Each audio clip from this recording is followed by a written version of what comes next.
Hi, welcome to Let Go and Lead. Today we're here at the San Francisco headquarters of Method with co-founder Eric Ryan. Hi, Eric. Thanks for having us. Thank you for having me. So can you tell us a little bit about Method? Yeah, Method's a line of eco-friendly home cleaners. We essentially make three types of products: hand wash, home care products, and fabric care, which is laundry. And you're roughly 10 years old now, is that right? Yeah, we Did I had get- 11 years of making soap. Wow. Yep. And $100 million plus. Yep. Yeah, we've had That's amazing. a great decade, gotten through two recessions, and taken on some pretty big competition along the way. Well, talk to me a little bit about your culture, because that's one of the things that I've heard you discuss a lot as being a real differentiator for Method. Yeah, culture is immensely important to us for a couple of reasons. First of all, I started my career in advertising. And in advertising, your only asset is your people. And therefore, you cultivate and create a culture that allows for great work and to be able to retain and recruit great talent. And when we started off the company as well, we didn't have a lot of assets. And we fundamentally believed we would never outprocess other companies. We would essentially have to be a more talented organization, therefore recruit greater talent. But in the early years, we didn't give culture a lot of thought. It just came, kind of naturally to us. We hired people we'd want to go to work with, people who inspired us, people who we thought were smarter than ourselves. Over the years, we got to a point where we realized that we needed to put more thought into the culture to continue on the path that the type of company we always wanted. What happened that gave you that insight?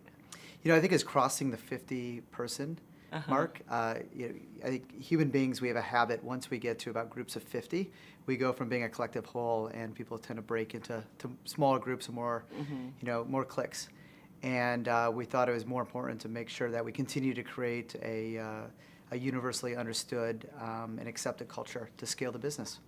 So there you were, a successful company, 50 or so people, and you realized we need to really stop and rethink how we're doing things. I guess it's the old, what got us here won't get you there, right? Exactly. So how did you go about that? Because you must have had a culture. Yeah, we very well, Yeah.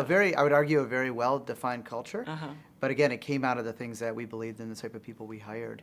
And at this point, we had multiple offices, so we were no longer all in the same room where you could just shout and everybody would hear you. And so the way we did it is, as a leadership team, we selected what we consider to be buckets of things that were really important to us.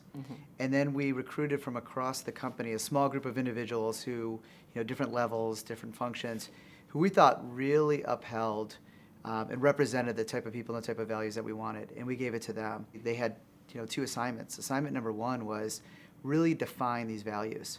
And then assignment number two was really get it into the bloodstream of the organization.